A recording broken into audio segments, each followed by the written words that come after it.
A doutrina dos costumes, representada em 100 quadros,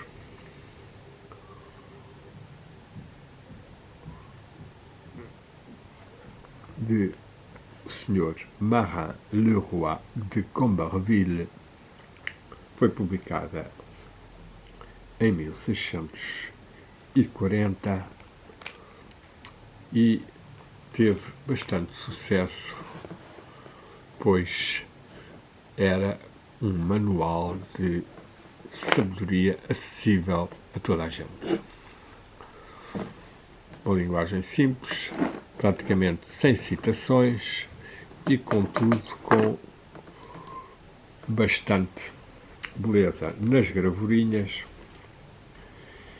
e nos títulos que estavam colocados por baixo das imagens e num pequeno poema que se seguia. Aqui está uma das gravurinhas. A natureza regula os nossos desejos, seguindo-se ao lado o poema e a explicação em geral de uma página e meia. Nós vamos então ler, no seguimento de 3 artigos que já publiquei no blog Spot, do meu nome, sobre esta obra muito curiosa de sabedoria seiscentista europeia,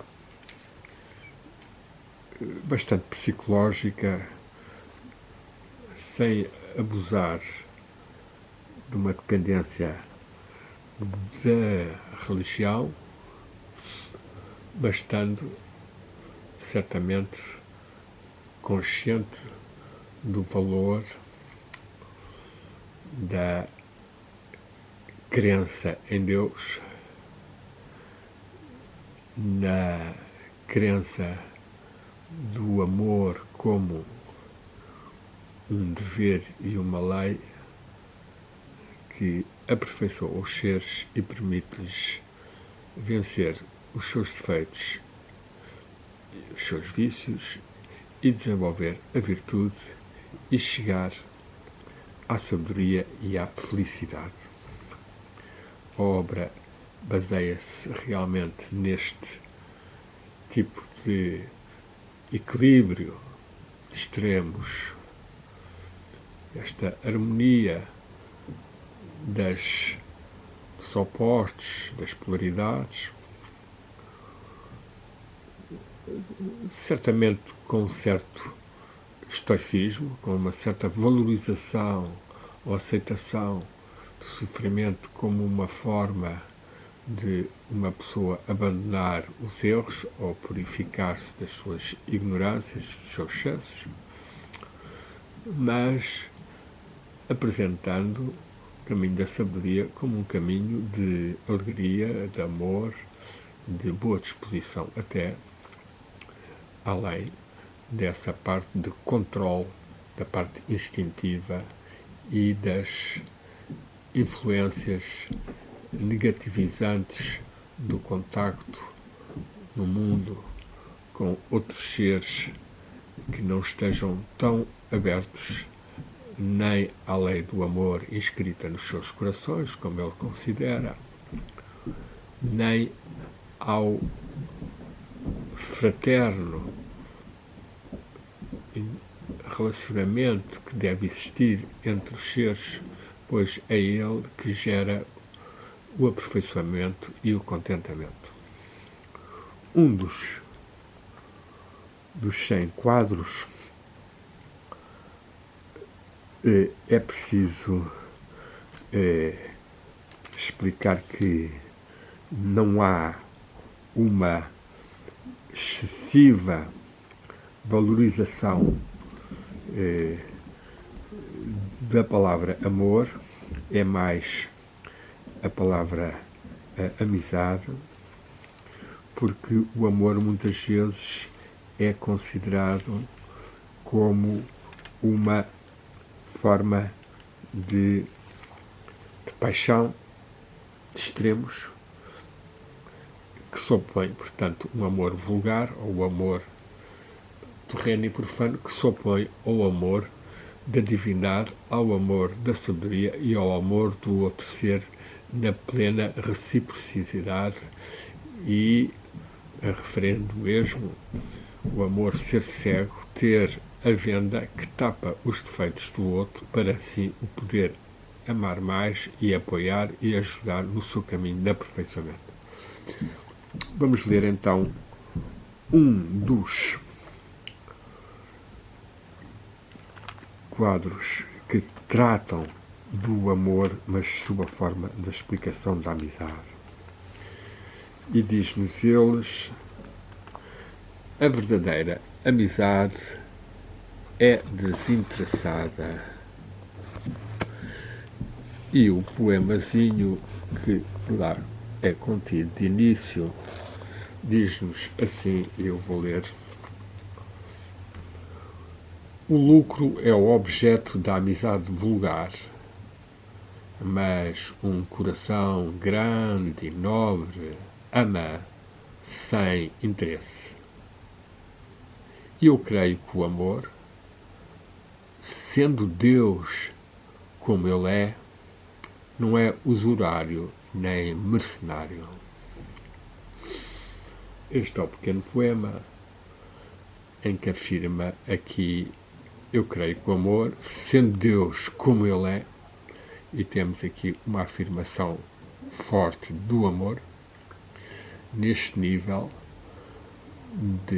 da sua origem, e que o coração do ser humano, coração grande e nobre, ama também sem interesse, tal como Deus.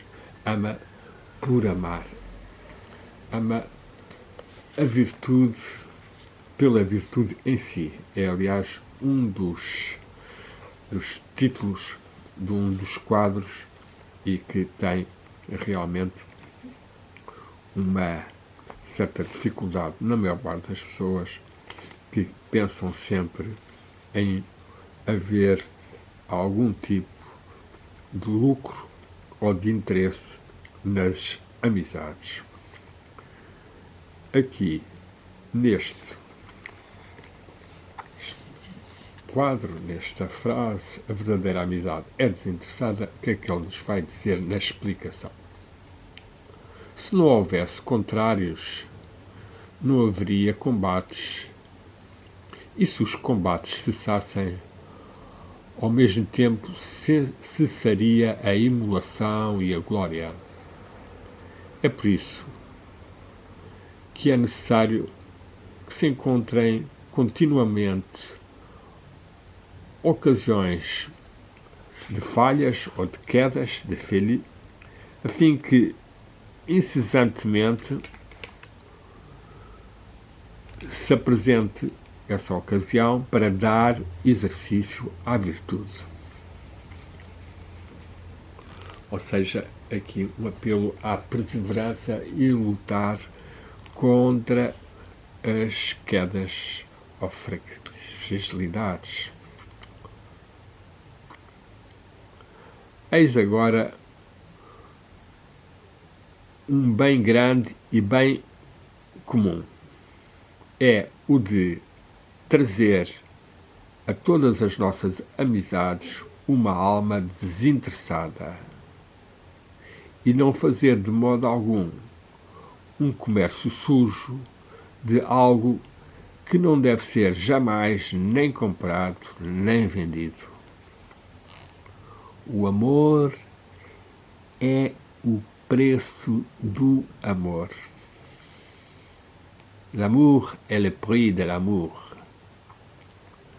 Quiconque se propose en aimant un autre fin que d'aimer viole les plus saintes lois de la nature et comme un sacrilège abominable pollue les sanctuaires, renverse les autels et emploie à son usage profane les choses conservées au seul service de Dieu, de l'union et de l'amour.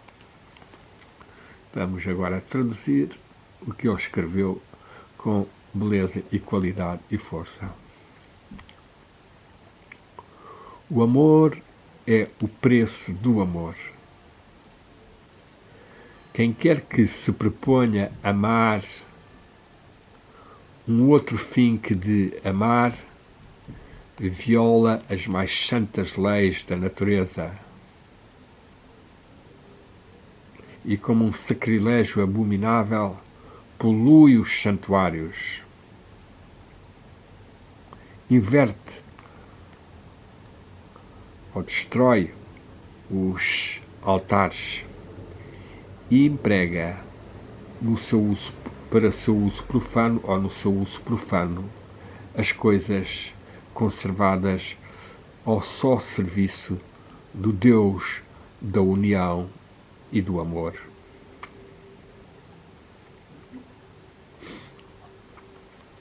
Temos aqui então esta afirmação que o amor está ao serviço do Deus da união e do amor.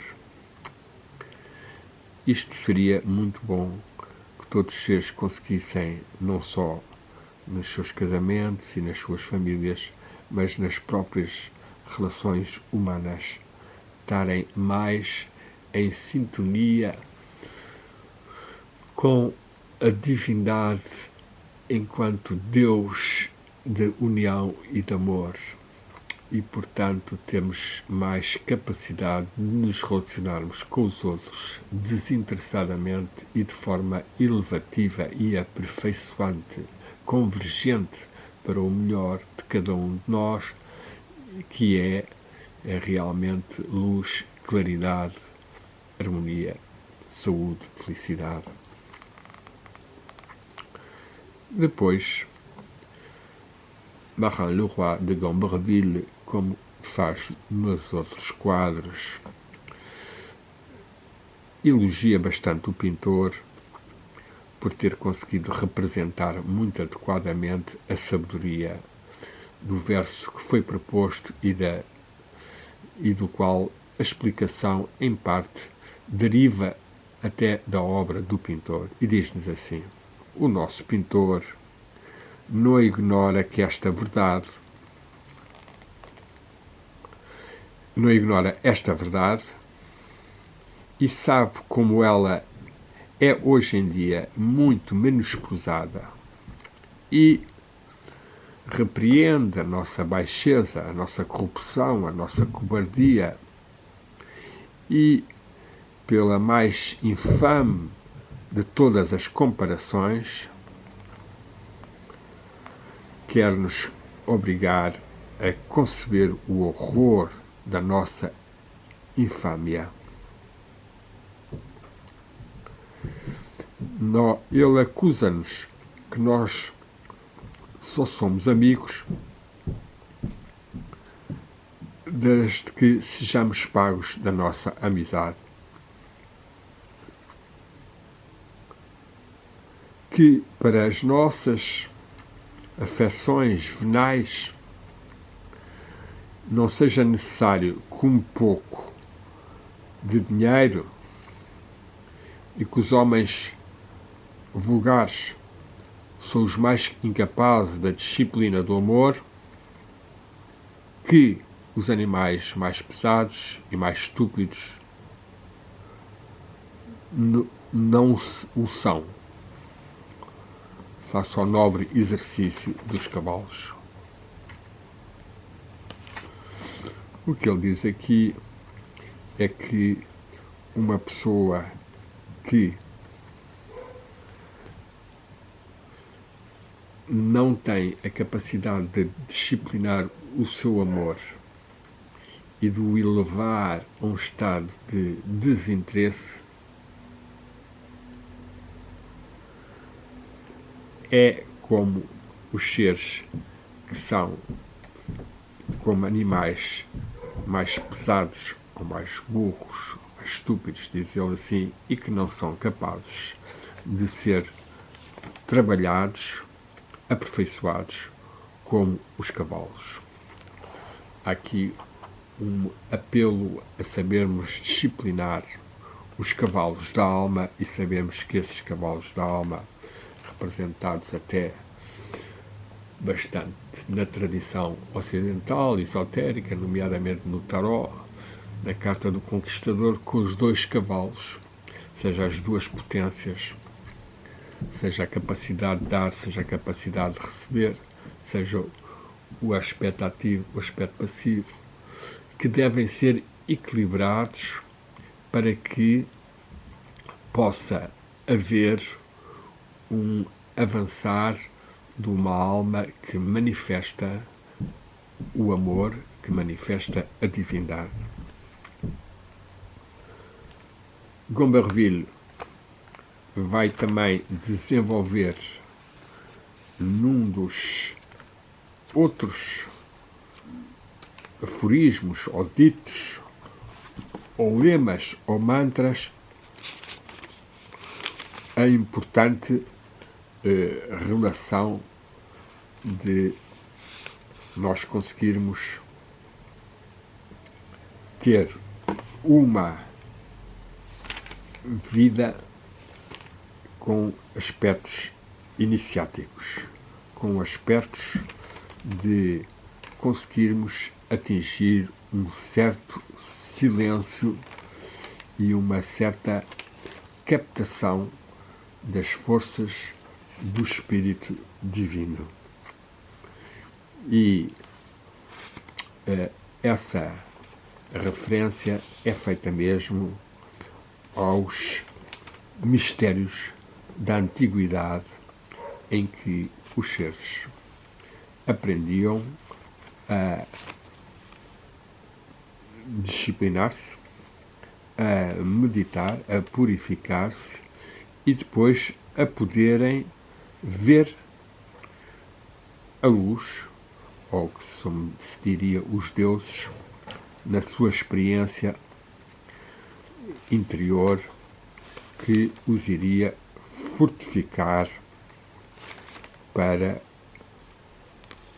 a travessia do caminho da vida.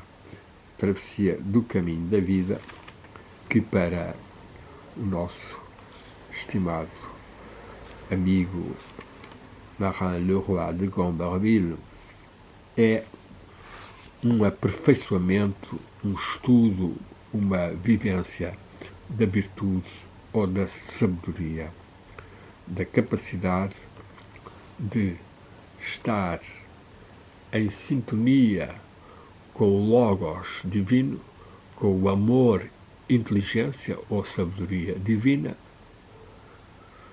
Segundo o Evangelho de São João, foi manifestado mais plenamente por Jesus, ou encarnou mesmo nele, e que tal realização compete a todos nós atingirmos ao longo de uma vida que nunca é suficientemente longa, já que a arte do aperfeiçoamento e do autoconhecimento e da comunhão com o sagrado e a vida harmoniosa são sempre dificultadas pelas 1000 relações e forças frequentemente conflituosas. De qualquer modo, o livro é uma contribuição valiosa da sabedoria da Europa do século XVII, algo distante, bastante, desta União Europeia e desta Comissão Europeia tão má dirigente dos destinos de milhares e milhões de seres, uma coisa trágica, porque lhes falta sabedoria, porque existe a tal hubris que leva também Gomberville a criticar, a certa altura, os Estados onde não há união, onde não há o amor do povo, ou dos povos, ou dos seus habitantes, e neles as sementes da divisão e da queda acontecem. É o que se está a verificar no Ocidente, nos Estados Unidos, e que nos devem alertar a ter um comportamento mais possível harmonioso, mas simultaneamente lúcido, de tentarmos despertar as pessoas para fora das manipulações e das narrativas oficiais que temos vindo, têm sido fatais para tanta gente e muito destrutivas. Essas frases do amor estão expostas, aliás, todas as frases do livro estão expostas nos 2 artigos no Blogspot. O livro encontra-se também nesse grande manancial de riqueza, essa grande biblioteca das bibliotecas atualmente online, que é o Internet Archive. Ele está lá, facilmente acessível, elegível e traduzível. E esses aforismos da amizade e do amor que eu desenvolvi têm, de facto, alguns ensinamentos bem valiosos, tal como o homem, ou o ser humano, nasce para amar. Ao amar-se uma pessoa, ao amar o outro, amando, uma pessoa torna-se perfeita. É preciso ser amado, é preciso amar para ser amado. É outro dos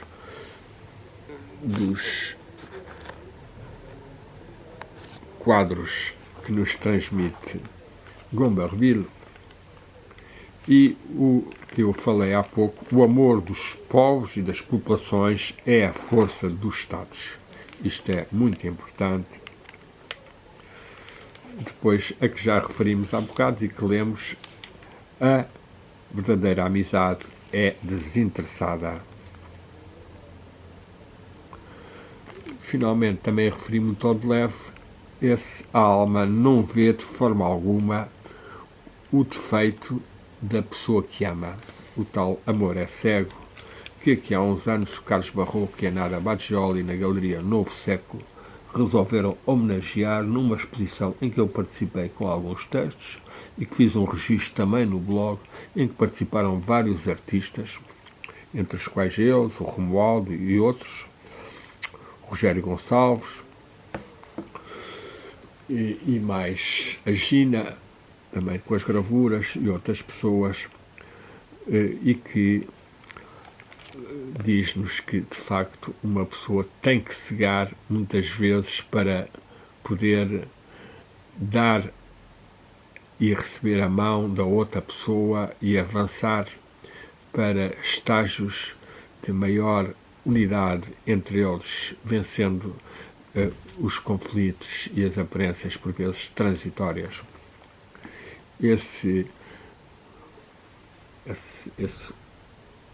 Essa venda sobre os olhos é também um apelo a não estarmos tão nas aparências, mas conseguirmos abrir mais o olho espiritual. Finalmente, ele termina também esta série sobre o amor, dizendo-nos que o silêncio é uma vida do amor e do ser que não diz mal ou não fala muito do que ama e de quem ama, para não criar conflitos, e que a inveja mata o amor, inveja das prosperidades dos outros, ou o ciúme da universalidade do amor ou da irradiação do amor, pois, sendo Deus amor, nós deveríamos ser mais, com todos os seres, certamente segundo os limites dos compromissos assumidos.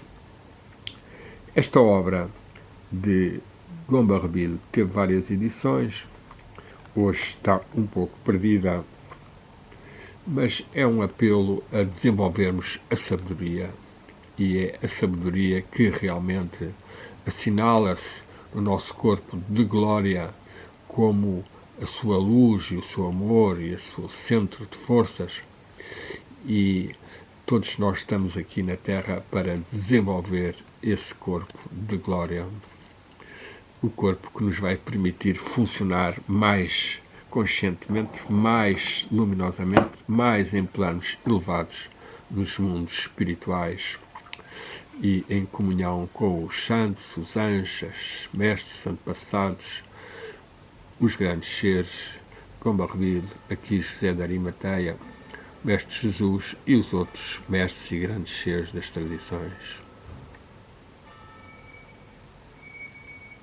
Demos graças. Amém.